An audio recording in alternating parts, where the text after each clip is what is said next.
Hello, everyone. Welcome to the podcast. This is going to be a new thing with the podcasts.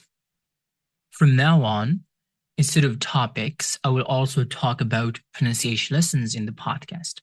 I figure that most of you don't watch videos anyway, so why not just turn this into a podcast? Today, we are going to talk generally about pronunciation.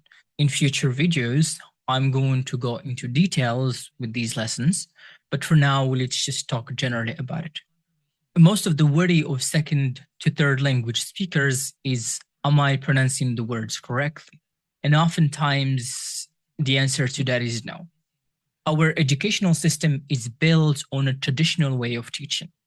Most of the time, what you get in class is going to be just text comprehension, reading, and less of pronunciation. Some teachers don't want to correct because they want their students to feel comfortable. They don't want them to be stressed.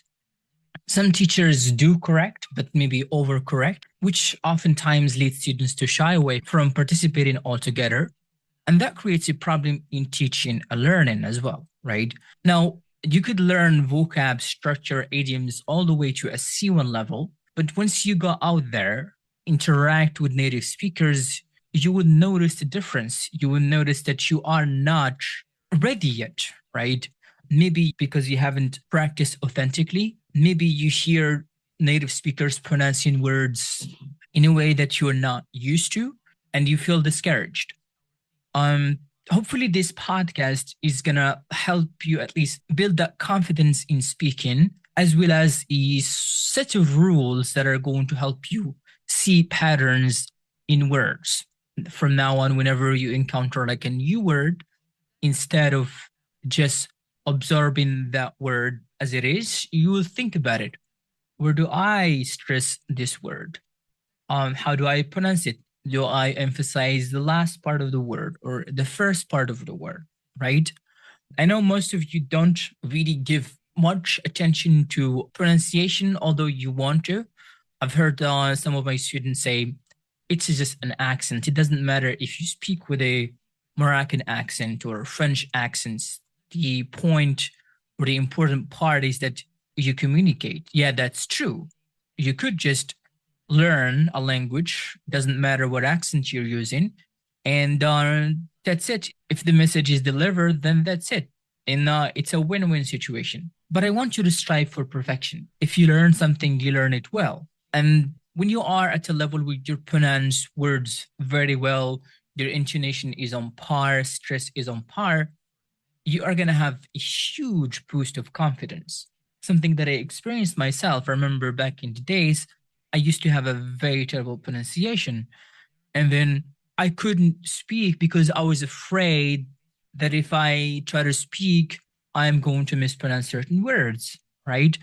And that like slowed my progress in learning, right? So what I started to do, I started to absorb this content about pronunciation. I was so laser focused on pronunciation to the point where I had to learn day in and day out. And eventually I got a pattern. Really, now when I look at words, I see them differently.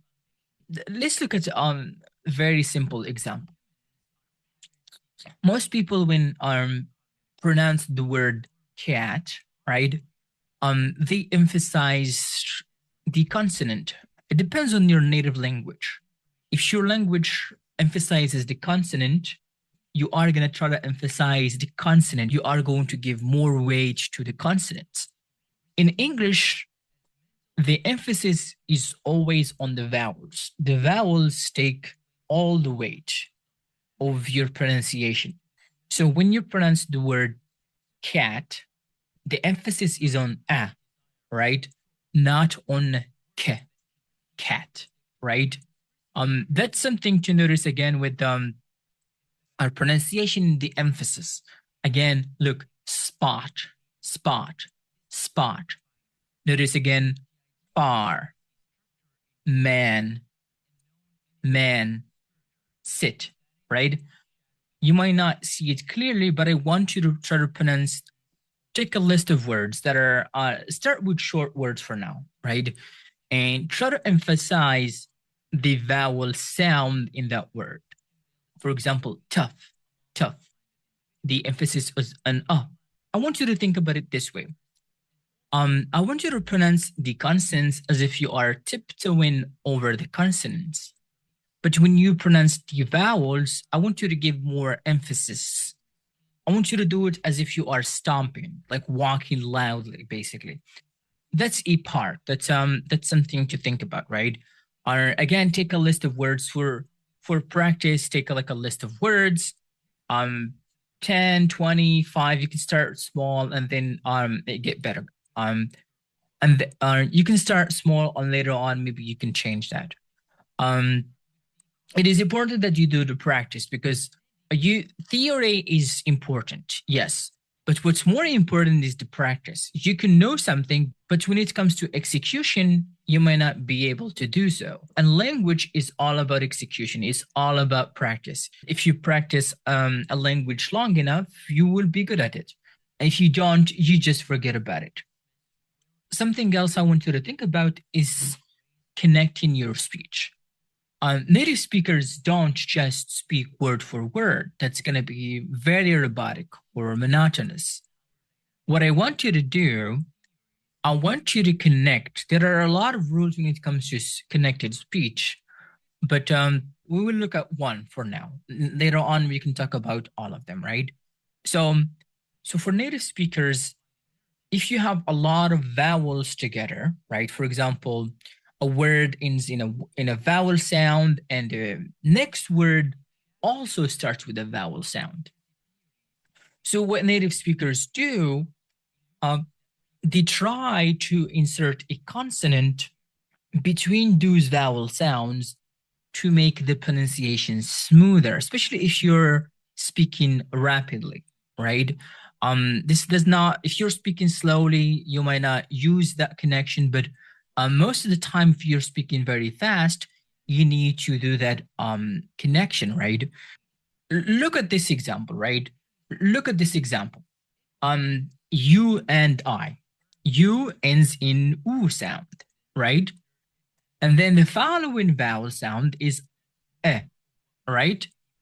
When you pronounce a vowel sounds and your lips around oo, o, or ow, your lips around, slightly around when you pronounce those vowels, and the next word starts with the vowel sounds, try to insert like a W, like a W sound between those vowel sounds, right? So instead of saying you and I, you win, you and I, you and I, right? So notice here I also added another structure, you and I, right? Notice here we also removed the from and, right? In English, the and the te most of the time they are gonna be removed in rapid speech. Te in negation like doesn't, and the as well, right? So here, instead of saying you and I, the structure is gonna change again in rapid speech. It's gonna change to you and I, right? Notice how fast it is to say you and I. You and I went to the shop. You and I went to the shop, right? You and I went to the shop. Instead of saying you and I went to the shop, you and I went to the shop.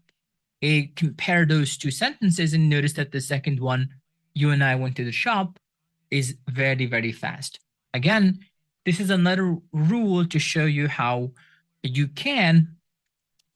might hear like a native speaker say you and I, and you might not know, you might think that you and I is like a word, like all of them are connected together. But in fact, it is not a word. So these are words that you know, but pronounced differently, right? Again, because they are clustered together.